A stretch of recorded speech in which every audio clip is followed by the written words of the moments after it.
Hi everyone, welcome and welcome back with another new video.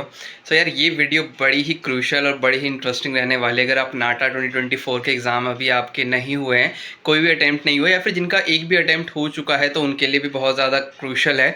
उन्होंने देख लिया होगा क्या सारी चीज़ें चल रही हैं, बट मैं आप लोगों को इस वीडियो में कुछ बड़े ही काम की चीज़ें बताने वाला हूँ। सबसे पहले तो एक बहुत ही कॉमन सा आप लोगों के पास मैसेजेस जो आपको सर्कुलेट हो रहा होगा या फिर जो आपको अभी तक समझ में आ रहा होगा कि अभी जो स्टूडेंट्स कह रहे हैं कि धीरे धीरे जैसे जैसे वो नाटक का पेपर जैसे जैसे डेट वाइज आगे बढ़ता जा रहा है, हर वीक आगे निकलता जा रहा है, वैसे वैसे कॉम्प्लिकेशंस जो हैं वो बढ़ते जा रहे हैं। पेपर में जो क्वेश्चंस का लेवल है वो डिफ़िकल्टी की तरफ ज़्यादा शिफ्ट होता जा रहा है। तो ये चीज़ है एक्चुअल में, ये सही है या फिर नहीं है, तो इसके बारे में मैं आपको कंप्लीट डिटेल्स देने वाला हूं, और क्या सारी चीज़ें किस बेसिस पे ये सारी चीज़ें कही जा रही हैं तो वो भी मैं बताने वाला हूं। तो आपको वीडियो लास्ट तक देखनी है, और साथ में आपको क्या चीज़ें सिलेबस है एक नाटा का डिटेल्ड, वो सारी चीज़ें मैं आपको एक्सप्लेन करने वाला हूँ साथ में। और एक एक पॉइंट बताऊँगा क्या क्या चीज़ आपको पढ़ना है, क्या क्या चीज़ें अभी तक फ़िलहाल जो भी स्टूडेंट से हमने रिव्यू लिया है तो उनसे जो डाटा हमें मिला है तो उसके अकॉर्डिंग क्या सारी चीज़ें आ रही हैं। और साथ में सबसे ज़्यादा इंपॉर्टेंट जो आपको मिस नहीं करनी चाहिए कोई भी किसी भी कॉस्ट पे, कि आपको नाटा का मॉक टेस्ट जो हम अभी अवेलेबल करवा रहे हैं आप सभी के स्टूडेंट्स के लिए, जो एब्सोल्युटली फ्री है। उसका सिर्फ रजिस्ट्रेशन चार्ज है, बहुत मिनिमल सा एक रजिस्ट्रेशन चार्ज है, जस्ट 29 रुपीज़ का। तो वो बहुत ज़्यादा कम एक छोटा सा अमाउंट है जिसमें आप नाटा के मॉक टेस्ट दे सकते हो लेटेस्ट पैटर्न पे। और ड्राइंग का टेस्ट साथ में एप्टीट्यूड का टेस्ट, जिस जो पैटर्न चल रहा है उसके अकॉर्डिंग पूरा टेस्ट सेट किया जाता है। तो आपको मैं उम्मीद करूंगा कि आप उसको ज्वाइन करोगे। उसका भी रजिस्ट्रेशन प्रोसेस और सारी चीज़ें मैं डिटेल में आपको इस वीडियो में बताऊंगा। तो वीडियो पे आप लोग अभी तक आपने लाइक नहीं किया तो लाइक कर दीजिए, चैनल पे फर्स्ट टाइम आए सब्सक्राइब ज़रूर कर दीजिए। और भी क्वालिटी कंटेंट के लिए आप हमारे इस चैनल पे रेगुलर बेसिस पे चेकआउट कर सकते हैं। वो अपनी वीडियो को स्टार्ट करते हैं without any further delay. Okay, so अब आप मेरे सामने मेरे हाथ में देख सकते हैं कि मैंने सिलेबस का आप लोगों के लिए एक आउटलाइन बनाया है, जिसमें सारी चीज़ें जो अभी तक मैंने स्टूडेंट से रिव्यू किया है तो वो सारी चीज़ें मैंने यहाँ पे मेंशन की हैं टॉपिक वाइज। तो मैं आपको सबसे पहले तो ये सारी चीज़ें एक बार डिटेल में समझाने वाला हूँ, क्या कैसे क्वेश्चंस किन टॉपिक्स से कैसे कैसे आ रहे हैं। तो इनको हम स्टार्ट करते हैं वन बाय वन बात करना कि कैसे। सबसे पहले देखो, मैंने नाटक का जो सिलेबस आपके लिए जो डिकोड किया हुआ उसमें मैंने कुछ सेक्शंस इसमें डिवाइड किए हैं। तो फर्स्ट सेक्शन हमारा आता है बेसिक, जो इंग्लिश जो आपका क्वेश्चन पूछे जा रहे हैं। तो उसमें आपके पैसेज जैसे सिमिलरली लास्ट टाइम तक चल रहा था कि 2021 से 2023 तक का जो भी इसमें पैटर्न चल रहा था उसमें पैसेज वाले क्वेश्चंस आ रहे थे। तो पैसेज वाले क्वेश्चंस में क्या देखने को मिलता था कि सिंपल एक पैसेज दिया जाता था और उसके बाद कुछ क्वेश्चंस एमसीक्यू फॉर्मेट में आपसे पूछे जाते थे, जो यूजुअली आप करते हुए आ रहे होंगे कि आपने देखा होगा कि 9th-10th स्टैंडर्ड में, 6th 7th 8th स्टैंडर्ड में भी हमारे ऐसे पैसेजेस वाले क्वेश्चन बहुत ईजी लेवल के आते हैं। तो वैसे ईजी लेवल के क्वेश्चंस 11th 12th वाले थोड़े से डिफिकल्ट होते हैं, तो वैसे पैसेजेस नहीं आते, बहुत सिंपल पैसेजेस होते हैं। तो ये पैसेज रिलेटेड क्वेश्चंस कुछ एमसीक्यू में आपको देखने को मिल जाएंगे। और एंटोनियम सिनोनियम्स तो देखो बहुत बेसिक से हो गए कि ये आप जो हमेशा हमने पढ़ा है। तो आपकी ऐसा नहीं है कि आपको इसके लिए कोई डेडिकेटेड तैयारी करने की ज़रूरत होती है। आपकी बेसिक जो इंग्लिश होती है वो आपका ठीक ठाक होना चाहिए, इसके लिए आपका काम बन जाएगा। उसके साथ में देखो वर्ड मीनिंग्स पूछे जा रहे हैं कि इस वर्ड का पर्टिकुलर क्या मीनिंग हो सकता है। तो वर्ड मीनिंग आपको थोड़ा सा देखना पड़ेगा। जो भी आप डे टू डे लाइफ में इंग्लिश में वर्ड्स देखते हो, यूज़ करते हो, थोड़ा सा आप न्यूज़पेपर स्टडी करना शुरू करो। जो भी आपके पास 15-20 दिन का टाइम है, उसमें कुछ वर्ड्स जो बहुत ज़्यादा प्रैक्टिस में जो लिए जाते हैं उन पर आप ध्यान दो। और साथ में फिलअप्स पूछे जाते हैं कि नाटा में पूछे जा रहे हैं कि जहाँ पे आपको कुछ ऐसे फिलअप की फॉर्म में दे दिया जाएगा और पूछा जाएगा कि यहाँ पे क्या अप्रोप्रिएट हम वर्ड यूज़ कर सकते हैं। तो ये भी आप लोगों ने 9th-10th स्टैंडर्ड में या फिर उससे नीचे के स्टैंडर्ड्स में करते हुए आए होंगे। तो इसको बहुत बेसिक सा इंग्लिश में कोई ऐसा डिफिकल्टी लेवल नहीं है, बस आपको थोड़ी सी प्रैक्टिस चाहिए और थोड़ी सी आपकी जो अंडरस्टैंडिंग या फिर जो आपकी इंग्लिश जो क्वेश्चन को सॉल्व करने की स्किल्स होती है वो आपकी बेसिक्स अच्छी होनी चाहिए। चलिए दूसरे सेगमेंट के ऊपर चलते हैं, जो कि हमारा नाटा मैथमेटिक्स का सेगमेंट।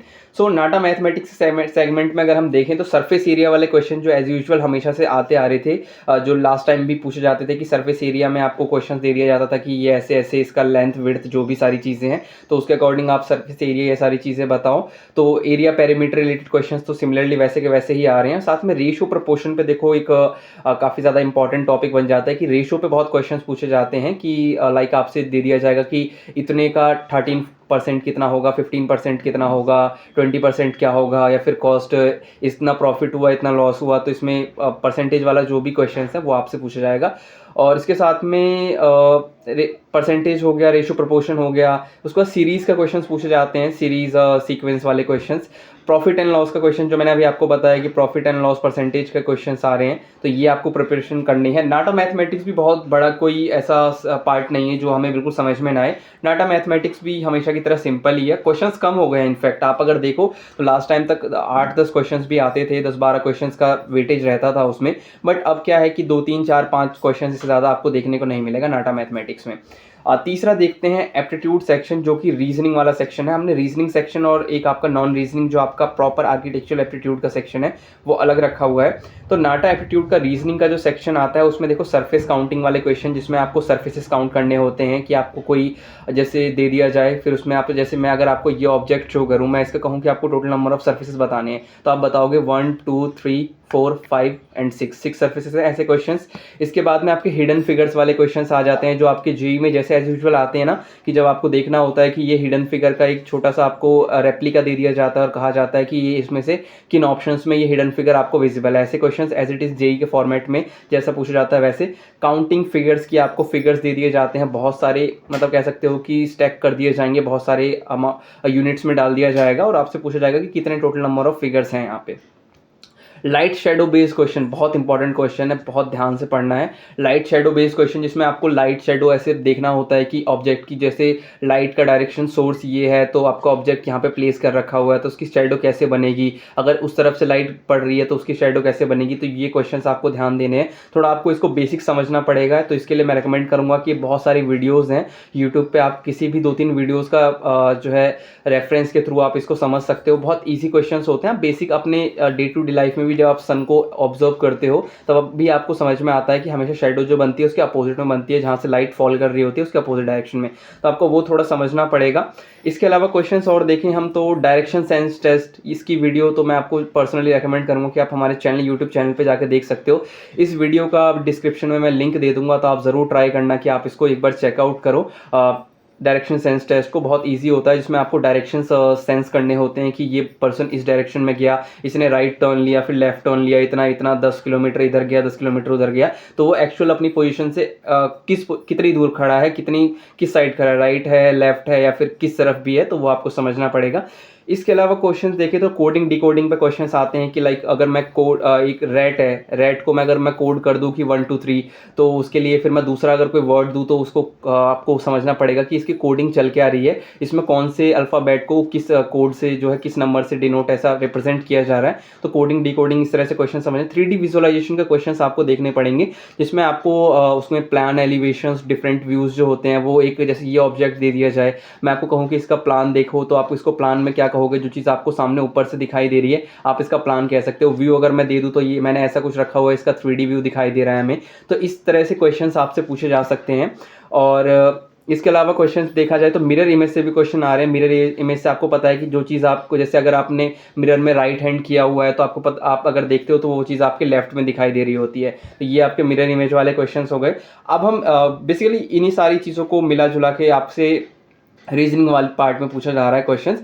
अब हम देखें तो हमारा नाटा एप्टीट्यूड का आर्किटेक्चर एप्टीट्यूड वाला जो सेक्शन है, जो मतलब प्रॉपर आर्किटेक्चर को डेडिकेटेड होता है, तो उस सेक्शन में देखा जाए तो फेमस, ये जो कुछ चीज़ें बता रहा हूँ बहुत इंपॉर्टेंट है, फेमस बिल्डिंग्स, फेमस मॉन्यूमेंट्स और उनके लोकेशंस और उनके आर्किटेक्ट्स या फिर डिज़ाइनर्स या जिनके थ्रू वो चीज़ें बनवाई गई थी, वो मॉन्यूमेंट्स या फिर वो बिल्डिंग्स बनवाई गई थी, ये चीज़ आपको बहुत स्टडी करना है, बहुत अच्छे से स्टडी करना है। स्पेशली आपको इंडिया का तो बहुत अच्छे से स्टडी करना है। इंडिया में भी बेसिकली आपको कोशिश ये करनी है कि आप दिल्ली वगैरह का काफ़ी ज़्यादा स्टडी करो, कि दिल्ली वगैरह में बहुत सारी ऐसी बिल्डिंग्स और बहुत सारे ऐसे मॉन्यूमेंट्स हैं, और भी बहुत सारी जगहें हैं, ऐसा नहीं है। दिल्ली पे थोड़ा ज़्यादा फोकस करना है कि यहाँ से क्वेश्चन बनने के चांस ज़्यादा रहते हैं। इसके अलावा history of architecture related question, different architecture, जैसे इंडस वैली सिविलाइजेशन से क्वेश्चन पूछा जाता है। इसके अलावा आपके Greek Roman architecture, Greek architecture, Egyptian architecture से रिलेटेड क्वेश्चन पूछे देखे जा सकते हैं।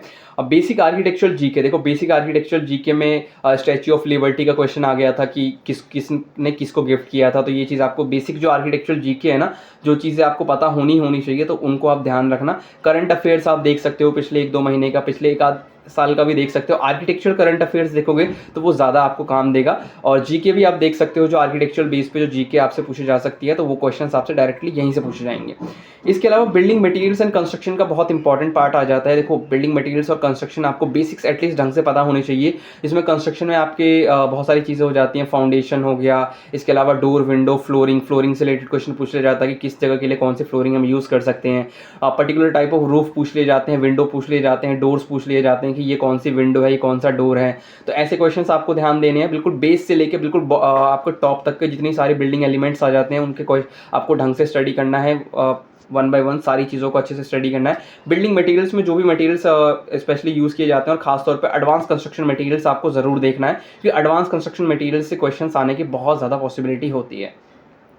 इसके अलावा अब ये तो हो गया आपका 120 मार्क्स वाला जो सेक्शन है। अब एक आपका ड्राइंग का सेक्शन आ जाता है जो आपका 80 मार्क्स का सेक्शन है। अब ड्राइंग का सेक्शन ऐसा एक सेक्शन है जो हम अभी तक ये मान के चल रहे थे कि ड्राइंग हमारा एक्सपेक्टेडली बहुत ईजी रहने वाला है नाटा में। ये नाटा ने इंट्रोड्यूस किया है तो ऑब्वियस सी बात है कि ड्राइंग आपका ईजी जाएगा। बट मैं सीरियसली बताऊँ, जो भी स्टूडेंट्स का रिव्यू रहा है ड्राइंग को लेकर, काफ़ी ज़्यादा लोग जो है ना, ऐसा स्टूडेंट्स का रिव्यू आया है कि काफ़ी ज़्यादा परेशान है कि ड्राइंग का कुछ समझ में नहीं आ रहा है। कि जितना जेई ने इतना ईजी ड्राइंग का फॉर्मेट रखा हुआ है, उतना नाटा ने बिल्कुल नहीं रखा हुआ है। ड्राइंग में बहुत ऐसी क्वेश्चंस, अनएक्सपेक्टेड क्वेश्चंस दे रहा है जिनकी प्रैक्टिस स्टूडेंट्स ने अभी तक नहीं की थी। तो अब जिनका एग्जाम लेटर ऑन है तो उनके लिए तो खैर इजी है कि वो प्रैक्टिस कर ले जाएंगे, बट जिनका पहले हो चुका है उनसे आप एक बार बात करोगे तो आपको पता चलेगा कि काफ़ी ज़्यादा कॉम्प्लिकेशंस थे ड्राइंग में। चलिए, ड्राइंग का भी मैं वन बाय वन डिस्कस करना शुरू कर देता हूँ। तो पहला जो क्वेश्चन आपका रहता है वो आपका लोगो डिजाइनिंग से क्वेश्चन रहता है। तो लोगो डिजाइनिंग का क्वेश्चन एक बहुत नया इंट्रोड्यूस किया गया। एक्चुअली ये क्वेश्चन पहले हुआ करते थे, बट जब से इसका नाटक का पैटर्न चेंज हुआ तब से ये हट गए। इवन जेई में भी कई बार आप लोगों ने देखा हो कि लोगो डिजाइनिंग से रिलेटेड क्वेश्चंस इन्होंने आस्क किए हुए हैं।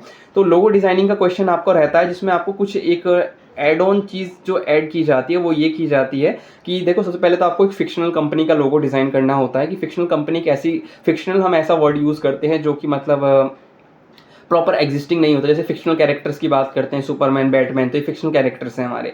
तो फिक्शनल कंपनी आपको दे दिया जाएगा, XYZ एक कंपनी है, वो ये काम करती है, ऐसे ऐसे करती है। इसके अलावा आपको उनकी वैल्यूज शो करनी होगी। वैल्यूज़ इन द सेंस कि अगर मैं बात करूँ कि जैसे कोई कंपनी है वो कोई मटेरियल बनाती है, तो उसके लिए आप कह सकते हो कि सस्टेनेबिलिटी शो करो उसमें लोगों में, या उसके इको फ्रेंडली शो करो। तो आप मटेरियल से उसको एसोसिएट कर सकते हो कि हाँ, दोनों चीज़ें कहीं ना कहीं रिलेट करती हैं। तो आपको वैल्यूज शो करने पड़ेंगे। वैल्यूज़ आपके जैसे अभी तक जो चीज़ें निकल के आई हैं उसमें एक क्वेश्चन आया हुआ था जिसमें रिलायबिलिटी एंड इनोवेशन की वैल्यू इस तरह से आपको शो करना था, और टेक्नोलॉजी रिलेटेड चीज़ें शो करनी थी आपको। शेप्स के थ्रू जनरली आपको ये लोगो डिज़ाइन करने होते हैं, वो बता देते हैं कि आपको ये शेप्स लेना है, आपको इस तरह से लोगो डिज़ाइन करना है, और ये चीज़ें आपकी उसमें रिप्रेजेंट होनी चाहिए, ये चीज़ें आपकी डिपेक्ट होनी चाहिए। Technology, professionalism and trust worthiness होना चाहिए, उस कंपनी का शो होना चाहिए जिससे वो कस्टमर को अट्रैक्ट कर सके। तो आपको ये चीज़ें भी समझनी पड़ेगी कि ये चीज़ आप अपने जिस तरह की लोगो आप डिज़ाइन करते हो चीज़ें कैसे ऐड ऑन करते हो। तो लोगों के लिए मैं सबसे बेटर है रेकमेंड करूंगा कि जो चीज़ आप लोगो देखते हो आप उस लोगो को डिकोड करो कि कंपनी ने वो लोगो को क्यों पसंद किया, या फिर वो पर्टिकुलर लोगो को क्यों उन्होंने अपना अभी तक का जो सबसे बेस्ट लोगो कंसीडर किया हुआ है, और वही उसी लोगो के ऊपर वो आज तक भी टिके हुए हैं। तो आप इन लोगों को डिकोड करोगे तो आपको उनके जो स्पेशल फीचर्स हैं उन लोगों के वो समझ में आ जाएंगे कि ये पर्टिकुलर लोगो जो है ये इस वजह से आज सस्टेन कर पा रहा है। ठीक है। दूसरा क्वेश्चन आता है रीअरेंजमेंट ऑफ शेप्स से कॉम्पोजिशन क्रिएट करना। रीअरेंजमेंट ऑफ शेप से कॉम्पोजिशन क्रिएट करने इन द सेंस हो सकता है कि आपको मैं कहूँ कि ये 4 बॉक्सेस आपको लेने हैं, या फिर आपके पास 4 बॉटल्स हैं, या फिर कुछ भी आपके घरों में 4 यूटेंसिल्स हो गया, या फिर 4 आपकी परफ्यूम की बॉटल रखी हुई हैं, या फिर कुछ भी XYZ कुछ भी चीज़ें हो सकती हैं, या फ्रूट्स हो सकते हैं कि आपके घरों में, या वेजिटेबल्स हो सकते हैं, फर्नीचर्स हो सकते हैं। तो आपको इस तरह से कॉम्पोजिशन दिया जाता है कि इन सबको रीअरेंजमेंट करो और आप इस तरह से अरेंज करो कि आपसे कुछ पर्टिकुलर आप उसको एक बैलेंस ये सारी चीज़ें शो कर सको। वेल ये इतने ज़्यादा क्लियरिटी नहीं है अभी इस चीज़ को लेके कि ये सारी चीज़ें प्रिंसिपल ऑफ डिज़ाइन से इसको जोड़ा जा रहा है। पहले क्या होता था, जब हम कॉम्पोजिशन क्रिएट करते थे उसमें हमें प्रिंसिपल ऑफ डिज़ाइन के बहुत ध्यान रखना पड़ता था कि बैलेंस हो गया, सिमेट्री हो गया, एम्फेसिस हो गया, ये सारी चीज़ें ध्यान देना पड़ता था। आई थिंक ये वाला फैक्टर अभी तक मिसिंग है, बट मैं रिकमेंड करूँगा कि आप तैयारी ऐसे करके चलना कि बाय एनी चांस अगर आपको इन सारे रीअरेंजमेंट से कोई प्रिंसिपल ऑफ डिज़ाइन का एलिमेंट आपको शो करना पड़ जाए तो आप इसमें बेझिझक आपको बहुत अच्छे से आता हो, बैलेंस बेसिकली बेसिक्स जो आपके होते हैं ना, एटलीस्ट आप सिमेट्री, प्रोपोर्शन, रेशो, ये सारी चीज़ें आप अच्छे से शो कर पाओ।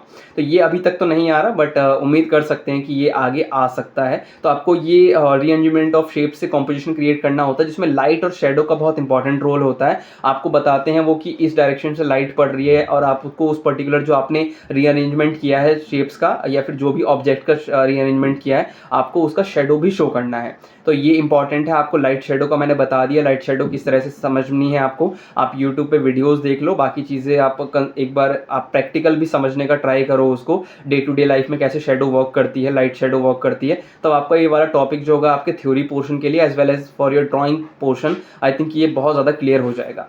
थर्ड क्वेश्चन की बात करते हैं, सबसे लास्ट क्वेश्चन की बात करते हैं, वो होता है आपका 3D मॉडलिंग का क्वेश्चन, जो कि बेस्ड ऑन होता है प्रिंसिपल ऑफ डिज़ाइन POD पे। तो प्रिंसिपल ऑफ डिज़ाइन का देखो एज सच थ्योरी में कोई बहुत ज़्यादा इंपॉर्टेंस नहीं है, बट प्रिंसिपल ऑफ डिज़ाइन का आपको सीधा सीधा 30 मार्क्स के एक 3D मॉडलिंग क्वेश्चन में बहुत ज़्यादा इंपॉर्टेंस दे दी गई है। मतलब समझ सकते हो कि 30 मार्क्स का वो क्वेश्चन इकलौता बन रहा है। तो इसके लिए आपको 3D डिज़ाइनिंग वाले क्वेश्चन के लिए प्रिंसिपल्स ऑफ डिज़ाइन को ना बहुत अच्छे से अपने माइंड में डालना पड़ेगा कि प्रिंसिपल ऑफ डिज़ाइन के ये प्रिंसिपल्स का ये एक्चुअल में जो प्रैक्टिकल एक्सप्लेनेशन जो है, प्रैक्टिकल जो उसका यूज़ है ये है। तो आपको उसके लिए समझना पड़ेगा कि अगर मैं सिमेट्री की बात करता हूँ, मैं रेशो प्रोपोर्शन की बात करता हूँ, तो प्रैक्टिकली वो चीज़ें कैसे शो की जाती है। आप थ्योरेटिकल नॉलेज के बेस पे जाके 3D मॉडलिंग वाला क्वेश्चन नहीं अटैम्प्ट कर सकते हो। सिंपली आप ये क्वेश्चन नहीं अटैम्प्ट कर पाओगे। तो मैं बेटर है रेकमेंड करूँगा आपको कि आप इस क्वेश्चन के लिए सारे प्रिंसिपल्स ऑफ डिज़ाइन को प्रैक्टिकली समझो, प्रैक्टिकली अपने घरों पर उनका प्रिंसिपल ऑफ डिज़ाइन का यूज़ करके देखो कि आप डिफरेंट ऑब्जेक्ट्स के साथ कैसे उन प्रिंसिपल ऑफ डिज़ाइन को अप्लाई कर पा रहे हो, कैसे उन चीज़ों के साथ आप एक प्ले कर पा रहे हो चीज़ों को। ठीक है, तो इसी के साथ में सारा सिलेबस का आपका कंप्लीट होता है। तो सिलेबस में होपफुली उम्मीद करता हूँ आपको बहुत सारी चीज़ समझ में आएंगी। सिलेबस खैर ये ऐसा सिलेबस नहीं है जिसको मैं पर्टिकुलरली कह दूँ कि ये 100% सिलेबस है, ये यही सारी चीज़ें आ रही हैं, नहीं। ये ऐसा हो सकता है कि ये 50% भी ना हो, या ऐसा हो सकता है कि 70-80% भी हो। तो ये चीज़ें चेंज कर सकती हैं, वेरी कर सकती हैं। कि आपको रफ आइडिया दिया गया है जो चीज़ें अभी तक पूछी जा रही हैं उसके बेसिस पे। बाकी आप अपनी तैयारी और अच्छे से करना। अब एक बहुत इंपॉर्टेंट पार्ट 2 के ऊपर बात कर लेते हैं, जो कि हमारा मॉक टेस्ट। ठीक है, मॉक टेस्ट के ऊपर बात करते हैं कि अभी तक आपको बहुत क्वेश्चंस में डाउट होगा, क्या क्वेश्चंस आ रहे हैं, नहीं आ रहे हैं। लेटेस्ट पैटर्न बेस पे हमें मॉक टेस्ट नहीं मिल पा रहा है। अभी तक जो मॉक टेस्ट थे वो पुराने ओल्ड फैशन मॉक टेस्ट चले आ रहे हैं, तो क्या वो सफिशिएंट होंगे? तो मैं आप लोगों के लिए एक बहुत अच्छी इन्फॉर्मेशन, बहुत अच्छी न्यूज़ ये है कि आप उन मॉक टेस्ट को भी एक्सेस कर सकते हो। हमारे लेटेस्ट जो नाटक पे जो मॉक टेस्ट चल रहे हैं, वो एवरी फ्राइडे आपके ये मॉक टेस्ट होने वाले हैं। एवरी फ्राइडे, सैटरडे संडे आपका एग्जाम रहेगा, उससे पहले एवरी फ्राइडे हमने ये सोचा हुआ है कि हम मॉक टेस्ट कंडक्ट करवाएं। बाय एनी चांस अगर नहीं हो पाता है तो वो अलग रीज़न है, बट हम कोशिश करेंगे कि हर फ्राइडे आपका एक मॉक टेस्ट जाए, जिसमें आप अपनी प्रिपरेशंस को देख पाओ कि आपकी प्रिपरेशन एक्चुअली किस तरह से चल रही है, और कैसे आप अपनी प्रिपरेशंस को और ज़्यादा एडवांस कर सकते हो मॉक टेस्ट के through. Mock test totally free है, कोई रजिस्ट्रेशन कुछ भी रजिस्ट्रेशन का एक चार्ज है, जो कि बहुत मिनिमल सा 29 रुपीज़ का चार्ज है रजिस्ट्रेशन के लिए। तो वो आपको पे करना है और आप इजीली मॉक टेस्ट दे सकते हो। आपको उसका PDF और सारी चीज़ें एक्सप्लेनेशन और सारा चेकिंग के बाद आपको मार्क्स भी सब कुछ सिंपल पता चल जाएंगे। जैसा अभी जैसा अभी नाटक एग्जामिनेशन में चल रहा है कि एप्टीट्यूड के मार्क्स आपको जैसे एग्जाम खत्म होता है उसके बाद आपको पता चल जाता है। अब आप इसको ज्वाइन कैसे कर पा रहे हो, उसके लिए भी मैं आपको डिटेल्स बता देता हूँ कि लिंक आपको हमारे व्हाट्सएप ग्रुप जो हमने इसके लिए डेडिकेटेड बनाया हुआ है टेस्ट के लिए, आप वहाँ पे हमें ज्वाइन कर सकते हो। उसका लिंक मैं आपको डिस्क्रिप्शन में नीचे दे दूँगा। उसके साथ में रजिस्ट्रेशन फॉर्म जो है आपका test number 2, test number 1 already हो चुका है। तो टेस्ट नंबर 2 के लिए जो भी स्टूडेंट्स इसमें इंटरेस्टेड हैं, जो देना चाहते हैं, देखिए आपका एक मॉक टेस्ट देना आपको हो सकता है कि बहुत ज़्यादा बेनिफिट करा दे। तो मैं रेकमेंड करूँगा कि आप इन मॉक टेस्ट को ज़रूर ट्राई करो। ऐसा मॉक टेस्ट शायद आपको और कहीं नहीं देखने को मिलेगा। तो इसके लिए आपको ज्वाइन करना है, और उसका रजिस्ट्रेशन का लिंक भी मैं आपको डायरेक्टली यहीं पे डिस्क्रिप्शन में दे दूँगा। आप ज्वाइन कर सकते हो हमें, और हमारा डेडिकेटेड जो व्हाट्सएप ग्रुप है उससे भी ज्वाइन कर सकते हो। वहाँ से सारी इन्फॉर्मेशन आपको, और साथ में आपको अगर मुझसे कुछ भी बात करना है, कुछ पूछना है, तो आप मुझसे पूछ सकते हो। कोई एनी प्रॉब्लम आपको होता है प्रिपरेशन में, तो आप वो बात कर सकते हो। आपको सारी इन्फॉर्मेशन जो है वहाँ पे आपको व्हाट्सएप पे मिल जाएगी। तो आप इसको ज़रूर चेकआउट करो, अभी देखो। मैं आपको इसका लिंक डिस्क्रिप्शन में दे दूँगा, और उम्मीद करता हूँ कि इस वीडियो के थ्रू आपको बहुत सारी इन्फॉर्मेशन देखने को मिली होंगी, बहुत सारा कुछ आपको नया पता चला होगा।